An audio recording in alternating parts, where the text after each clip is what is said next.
ये थॉट कितना कमाल है। उसका हृदय परिवर्तन हो गया है।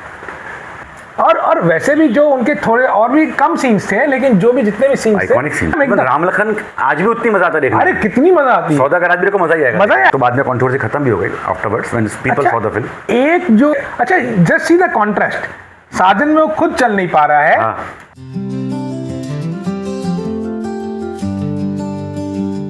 नमस्कार दोस्तों, मेरा नाम तपन पटनी है। मैं एक फिल्म क्रिटिक हूँ और असिस्टेंट डायरेक्टर हूँ। हमारे साथ हैं विराग धुलिया। ये एक इंडिपेंडेंट फिल्म मेकर हैं और एक अच्छे राइटर हैं। अरे कांड हो गया है। क्या हुआ? नाम बोलिए फिल्म का। मैं पता नहीं है, याद नहीं आ रहा है। नायक नहीं, हाँ खलनायक, सॉरी, सुभाष के काका। तो आज हम डिस्कस करेंगे खलनायक फिल्म के बारे में। खाई साहब की आइकॉनिक फिल्म खलनायक। अच्छा ये बताओ यार, मतलब हम लोग बचपन से फिल्में वगैरह देखते आ रहे हैं। फिल्म में एक हीरो होता है, एक विलन होता है, हीरोइन होती है, हाँ। ठीक है, नायक नायिका खलनायक। लेकिन एक ऐसी फिल्म बनानी जिसका टाइटल ही खलनायक है, और उस वक्त संजय दत्त को लेना। और उसके पहले Sanjay Dutt was doing all grey characters kind of thing, या हीरो कैरेक्टर उस तरह। इतना नेगेटिव नहीं, इतना इस तरह out and out negative character. और मतलब ये कहना कि मेरी फिल्म खलनायक की कहानी कह रही है, विलन की स्टोरी। क्योंकि हम लोग हमेशा हीरो की स्टोरी सुनते हैं ना, कि हीरो होता है, वो उसकी लाइफ, उसकी राह में विलन रोड़ा डाल रहा है, ठीक है। लेकिन यहाँ पे एक विलन बना कैसे, उसकी जर्नी है पूरी। So it is like origin story. Khalnayak is like origin story of the villain, not hero. And Subhash Ghai का ये कन्विक्शन कि पब्लिक इसको एक्सेप्ट करेगी। बिल्कुल। बीइंग माधुरी एंड जैकी श्रॉफ भी है फिल्म के अंदर। हाँ, तीनों सुपरस्टार्स एक साथ। और उसके साथ ही जैकी श्रॉफ का भी कैरेक्टर कहीं भी मतलब वो नहीं किया है कि कम हो के आ रहा है, ऐसा दोनों इक्वल है, प्रॉपर वो कैरेक्टर है। और साथ ही साथ ये देखो कि मतलब एक ऐसी फिल्म बनाना और फिर उसको रामायण के टेम्पलेट में ढालना। कंप्लीट रामायण टेम्पलेट, पूरा रामायण टेम्पलेट है। यहाँ तक कि जैकी श्रॉफ का नाम भी राम है। रेफरेंस वहीं से है, रामायण का ही रेफरेंस है पूरा। सीता को गंगा कर दिया, वो करना पड़ा। राम सीता नहीं रखा, राम गंगा किया। गंगा राम की है, गंगा राम की थी, गंगा राम की है, गंगा राम की रहेगी। और यहाँ पे जो सबसे बड़ा फ्लिप किया ना सुभाष घई ने खलनायक में, पूरी फिल्म में यू हेट संजय दत्त यार। कैसा आदमी है, कोई इसको फिक्र नहीं है, खाली साइंस नहीं है इसका, कुछ नहीं, इंसानियत नाम की एक चीज नहीं है। सब कोई मतलब इतने दिन तेरे साथ में रही, पोर्ट्रेट सुपर्ब। लेकिन एंड का जो कोर्ट सीन है, क्या पलटी मारी है उसमें, अब रो पड़ते हो एकदम। मतलब आप बोला अरे यार ये मतलब आप सोचो, संजय दत्त जैसा खूंखार क्रिमिनल अपने आप को कानून के हवाले कर दे सिर्फ इसलिए कि एक पुलिस इंस्पेक्टर की इज्जत बच सके। ये थॉट कितना कमाल है। उसका हृदय परिवर्तन हो गया है एक अच्छे आदमी के लिए। और इसीलिए आई कैन अंडरस्टैंड कि क्यों सुभाष घई को ये फिल्म बनाने में 17-18 साल लगे। मतलब उन्होंने जब फिल्में बनाना शुरू की उसके बाद, क्योंकि कौन सा प्रोड्यूसर ऐसी फिल्म को पैसे देता, वो उनको खुद ही प्रोड्यूस करनी पड़ती। कोई प्रोड्यूस नहीं, स्पेशली जब आप किसी को पिच करने जाओगे मना ही कर देगा वो। बावड़ा हो गया क्या? विलन की स्टोरी, नाम में तो टाइटल विलन का रख रहा है। हाँ, अगर टाइटल नायक होता तो बात समझ में आता, नायक होता तो लोग जाते क्यों, जाके कोई कहानी होगी। हाँ, 15 वाले तुमको सरप्राइज मिले, यहाँ तो सरप्राइज तोड़ दिया घई ने, ले नाम ही खलनायक। और मुझे अभी भी याद है कि जब खलनायक के पोस्टर आए थे, संजय दत्त का लुक जो आया, यस मुझे अभी भी याद है, वडोदरा में पोस्टर लगते थे बड़े बड़े फिल्मों के। अच्छा, लेट्स टॉक अबाउट चोली के पीछे।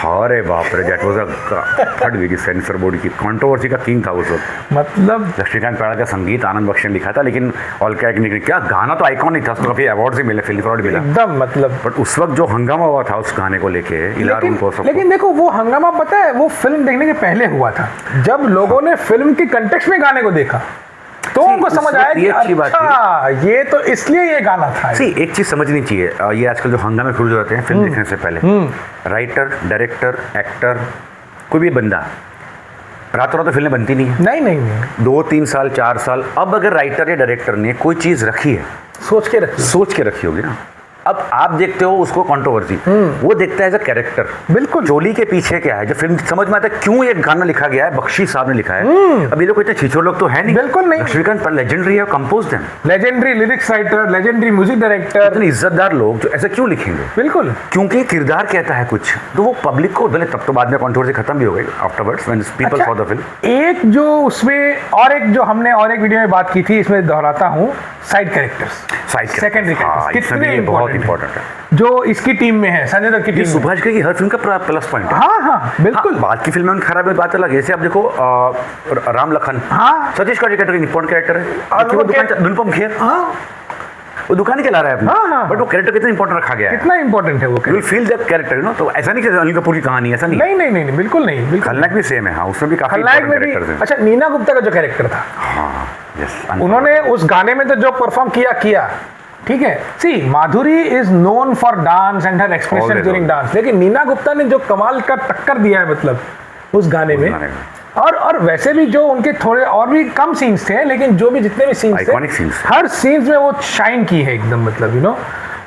और अनुपम खेर का कैरेक्टर उसमें, वो जेलर का कैरेक्टर। एक और बात है, ऐसा हम जो डिस्कस कर रहे हैं हमेशा कि side characters all that, you know why this films are iconic and why this characters important. Film maker तो है, but a film maker trust on writer more than himself in this context. बिल्कुल। इसलिए जब भी सुभाष घई के जो iconic films है ना, राइटर्स कॉम्बिनेशन उतना ही है उनका। हाँ, राइटरों ने इतना अच्छा बना के दिया है कि क्योंकि सुभाष घई ने एक्सेप्ट किया एज अ फिल्म मेकर, घमंड होता है उनको, अरे मेरा हीरो बुरा बन जाएगा, बट वो कन्विक्शन है, देखा तूने लिखा है, तू मुझको जानता है मैं किसी बनाता हूँ, वो कन्विक्शन राइटर का होना चाहिए, और खत्म हो रहा है। देखो, खलनायक जो है, we all know, out and out serious film है। इंडीड, हाँ। एक खूंखार क्रिमिनल भाग गया है, उसको पकड़ के लाना है, फिर उसका एक पर्सनल कनेक्शन है उस इन्वेस्टिगेटिंग ऑफिसर के साथ, जो बाद में मालूम पड़ता है, हमको, ठीक है। और फिर एक और पर्सनल कनेक्शन है कि वो भी भाग गई है उसके साथ में, अंडरकवर माधुरी, ठीक है। लेकिन इन सब के बीच में और पूरी सीरियस, और वो रोशी महांता का जो कैरेक्टर था, वो सब मतलब पूरा सीरियस है, बीच में कॉमेडी कैसी डाली है। हाँ, उनका जेल से भागने का जो था, और वो कॉमेडी लगती नहीं, सोता रहा जो वो बोलता है, मतलब he is just having fun, कि ये लोग रोज मारते थे मेरे को, 5 दिन तक ये लोग इंतजाम कर रहे हैं, नहीं भागते तो नहीं भागते, सोता रहा। वो जरूरी था, और लास्ट में भी भाग जाऊंगा 10 तारीख को। It is breaking the ice, जो बोलते थे सेल्स लैंग्वेज में, एकदम, कि हर जगह सीरियस जरूरी नहीं है, लेकिन गैंग्स ऑफ वासेपुर इतनी कल्ट, मतलब खून खराब फिल्म है। पाजामे का सीन आ रहा है, वो पहन रहा है, वो मनोज बात पे मजाक में चक्कू मारा, फटक, उसको मारना है, उसको धीरे धीरे मारना है। अच्छा, वो मारने गया है वहाँ पे, कटहल कैसे बनता है बे? कटहल की क्यों रखा है? बिकॉज़ कश्यप अंडरस्टूड की इतना दिखाऊंगा तो ब्रूटलनेस नहीं हो सकती। एग्जैक्टली, वो थोड़ा सा वो कॉमेडी, मतलब आप उसको डाल के बहुत एकदम सीन एलिवेट हो जाता है। बट अच्छी बात यह है, खलनायक मुझे भी इसलिए ज्यादा पसंद है, उस वक्त बहुत डर गए थे हम सच में संजय दत्त को देख के। अरे खतरनाक था, क्योंकि उसके पहले संजय दत्त ने कमाल कैरेक्टर रोल्स किए थे, हीरो थे वो ऑब्वियसली, बट बड़ी बात यह है कि जिस तरह से सुभाष घई ने उनको ये स्क्रिप्ट समझाई होगी, और वो कन्विक्ट हो गए होंगे, मुझे करनी है फिल्म, मुझे कन्विक्शन है, आप बना रहे हो तो बना रहे हो, बट तुझे इतना बुरा दिखाऊंगा मैं स्क्रीन पे, वो उसका कन्विक्शन एक्टर का, कि कल को ऐसा ना हो कि लोग मुझे विलन बना दे। ऐसा हुआ नहीं, he got many good films in main roles of course. ये बहुत कमाल का चीज था, सुभाष घई का कन्विक्शन कितना कमाल होगा फिल्म मेकर। और मतलब उस वक्त जो वो बॉडी बना के आए थे बाबा, और जो हेयर स्टाइल वगैरह लोगों ने कितना कॉपी किया था, बहुत कॉपी किया, बहुत। इट वाज मतलब it became an iconic fashion statement. Hrithik Roshan is a main icon for gym. Gym India में इंट्रोड्यूस हुआ, ऋतिक का बहुत बड़ा हाथ है। हाँ, यस। बट हमारे जमाने जो 90s वाले किड्स हैं, उनके लिए उनके घर में पोस्टर मिलेंगे आपको संजय दत्त के,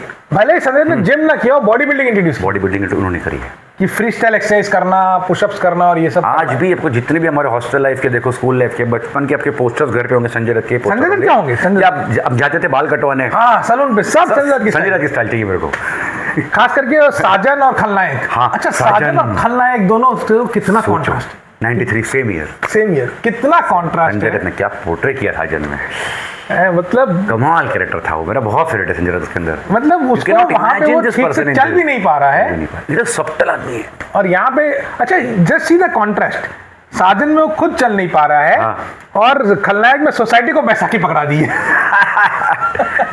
संजय दत्त ने दोनों किरदार बहुत कमाल निभाए, मतलब वो जो था, it was peak of Sanjay Dutt, मतलब खलनायक में अच्छा दूसरी बात यह क्या है कि खलनायक सोसाइटी को भी बहुत अच्छी तरह से दिखाती है। सुभाष जी ने एक्चुअली कोशिश तो की है। यस, कि सोसाइटी Characters के द्वारा कितना जज करती है छोटी छोटी बात पे। मतलब एक अखबार में खबर आ गई एंड माधुरी's लाइफ इज ओवर, खत्म, विदाउट वेरीफाइंग इट, कुछ नहीं, बस वो बाहर आ गई बात।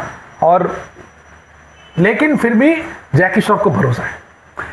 हाँ, राम है ना वो, राम कितना अच्छा बताया उसको भरोसा है, वो उसको वो ये गलत नहीं कर सकती। और सबसे इम्पोर्टेंट बात, मतलब जब वो आइकॉनिक सीन है जब संजय दत्त और जैकी श्रॉफ की लड़ाई होती है, राखी जैकी श्रॉफ को सपोर्ट करती है। हाँ हाँ, यस, अपने बायोलॉजिकल बेटे के ऊपर अपने छात्र को, क्योंकि छात्र एक तरह से काइंड ऑफ लेगेसी सन है जो उनकी लेगेसी को आगे ले। शी अंडरस्टैंड ना कि मेरे छात्र तो मैंने पढ़ाया उसको, हाँ, तो वो गलत नहीं होगा, वो गलत नहीं होगा। वो रिस्पेक्ट टीचर का है, एक बहुत अच्छा सीन है वो भी। वो मतलब वहां पे आप सोचते हो कि चलो ये तो अब अपने बेटे को कुछ भी हो, माँ होती है, लेकिन नहीं, वो एक आदर्श माँ है। आदर्श माँ।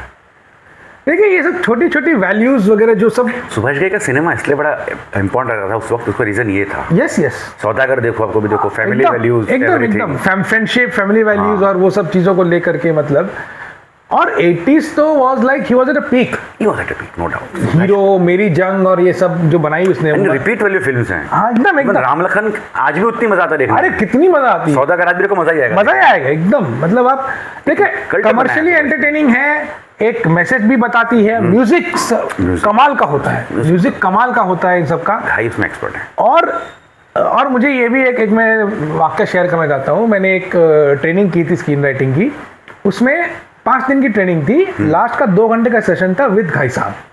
अच्छा, वो हमारे क्लास में आए और उन्होंने ऐसी बात की, मतलब वो तो you didn't want to come as a teacher और समथिंग, बस हाँ सुभाष घई आप रूम में बैठे हैं तो और क्या चाहिए, मतलब और क्या चाहिए, ठीक है, हमारे सामने बैठा है इंस्टीट्यूट खुद, बस पूरा इंस्टीट्यूट हमारे सामने बैठा है। तो इसी खलनायक की ही बात हुई कि मतलब खलनायक फिल्म कैसे, मतलब किस तरह से बनाई। बोला एक था मेरे माइंड में, एक थॉट था, रामायण पढ़ी हमने, महाभारत पढ़ी है हमने, सब में उसमें कंस, रावण, दुर्योधन सबके बारे में पढ़ा, अच्छे लोग बुरे लोग सब पढ़ा हुआ है। तो मैं थोड़ा एक विलन का पर्सपेक्टिव जो है वो लेके आना चाहता था।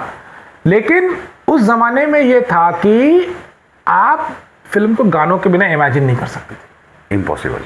5-6 गाने तो होने ही होने हैं। और मेरा ये था कि यार इतनी सीरियस स्टोरी है, इसमें मैं कैसे कहाँ फिट करूँ, कहाँ फिट करूँ, ये बात सही है। लेकिन देखिए कैसे कैसे गाने फिट किए हैं। कास्टिंग के टाइम पे रम्या गाती है, वो नायक नहीं खलनायक है, तो उसका जो बीट वाला वर्जन है, ठीक है। हाँ। फिर एक गाना इसका है, देर से आना जल्दी जाना, है साहिब जी ये ठीक नहीं।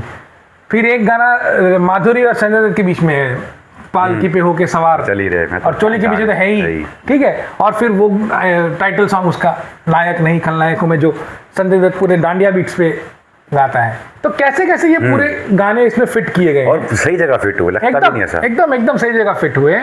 तो ये मतलब और खलनायक 2 घंटे 58 मिनट की फिल्म। हाँ ये भी था उस वक्त, बहुत लंबा था, उस वक्त आधी थी 2.5-3 घंटे की फिल्म, 2-2.25 घंटे की आती थी मैक्सिमम 2 घंटा 25 मिनट, 2.5 घंटा, बस उतने 3 आवर फिल्म, 3 आवर्स फिल्म। लेकिन मैं दावा के साथ कह सकता हूँ आप फिल्म में बोर नहीं हुई। एक फिल्म आप इधर से उधर आप देखते रहो, और खास करके उसमें जो विलन का जो कैरेक्टर बिल्डिंग किया है, एक छोटा सा बच्चा है, वो बस खेलना चाहता, तो दिवाली के पटाखे चाहिए उसको, कैसे करता है उसके लिए कैसे, मतलब। And can you imagine Siddharth Randheria, he played the father of Sanjay Dutt. Yes, 93 में Siddharth Randheria, iconic Gujarati actor, legend of Gujarat. हाँ मतलब, and he is playing, and शायद मेरे ख्याल से उस वक्त तो हिंदी सिनेमा में कोई को पहचान भी नहीं पाया होगा कि यार ये सिद्धार्थ रंधेरिया है। हमने पहचान कब की पता है, जब उनके नाटक थे जाते थे अभी, एग्जैक्टली, अरे ये तो वो है करके, ये अंकल उसमें भी थे, ये वो क्या कर रहे थे वहाँ पे, अरे हमारे गुजराती के एक्टर हैं, तो पता नहीं है कॉमेडी क्या हुई, सोचने वाली बात है। सोचे घाई साहब उनको लेके आए, रंधेरिया साहब नाटक तो, थिएटर तो बहुत टाइम से 50 साल से कर रहे होंगे। नहीं इसलिए क्योंकि क्या है, कुछ होगा, उनकी मुलाकात हुई होगी सुभाष घई से। नहीं, जो सिनेमा ही अलग है दोनों का। मैं बताता हूँ क्या इसका रीजन है। जितने भी ये बड़े बड़े डायरेक्टर्स हैं ना, ये लोग सब जो है जाते हैं नाटक देखने। हाँ, ये कल्चर तो आज भी है पृथ्वी में, आज लोग आपको सारे फिल्म मेकर्स मिल जाएंगे, और वो लोग वहां से एक्टर्स लेके आते हैं, ऑब्जर्व करते हैं। और देखो उस कास्टिंग डायरेक्टर का सिस्टम नहीं था, ये लोग खुद लेके आते थे। That was the reason we got this iconic character. Exactly, actually director खुद परखता था एक्टर को ये हो सकता है, ये पॉसिबिलिटी है, उन्होंने नाटक देखा होगा उन्होंने। हाँ मतलब क्योंकि वो एज अ डायरेक्टर ही वो इमेजिन कर सकते हैं ना कि अच्छा यार इसको मैं उसमें ढाल सकता हूँ, इसको उसमें ढाल सकता हूँ। Like that famous trivia about how Boman Irani got the role of, yes, Vidhu Menon Chopra ने एक शॉर्ट फिल्म में देखा था, शॉर्ट फिल्म में देखा था और एडवांस Let's चेक talk. भेज दिया, हाँ, ये रख, वो समझ गया। जिस दिन फिल्म बनाऊंगा तेरे को लूंगा। तो एक्टर अच्छा है, रोल मैं दे दूंगा जो देना है। तो ये तो है, only a director can imagine, casting director imagine नहीं कर सकता। सॉरी, कास्टिंग डायरेक्टर अच्छा काम कर रहे हैं, ऐसा नहीं बहुत है अच्छा काम कर रहे हैं, कि और against आजकल लेकिन मुश्किल आपका भी है। काम अलग है। आपका काम कैरेक्टर इमेजिन करना नहीं है, कैरेक्टर इमेजिन करना काम डायरेक्टर का है, डायरेक्टर का ठीक है ना। बहुत अच्छा काम किया उन्होंने श्रद्धांजलि ने। तो ये था हमारा एक छोटा सा वीडियो खलनायक के ऊपर। बहुत कुछ बोल सकते हैं, बहुत कुछ बातें की जा सकती है, लेकिन फिर कभी आज के लिए इतना ही। और भी कोई आपके विचार हो खलनायक को लेकर के तो कमेंट्स में हमें बताइएगा। कोई और फिल्म हो जो आपको अच्छी लगे, आपकी बात करना हो उसके बारे में, तो हम उससे पक्का वीडियो बनाएंगे। हमारे साथ बने रहिएगा। वीडियो हमारा हर फ्राइडे को 9:30 बजे आ जाता है। वीडियो को शेयर कीजिए, लाइक कीजिए, चैनल को सब्सक्राइब कीजिए। चैनल है इंडियन कथाकार। नमस्कार।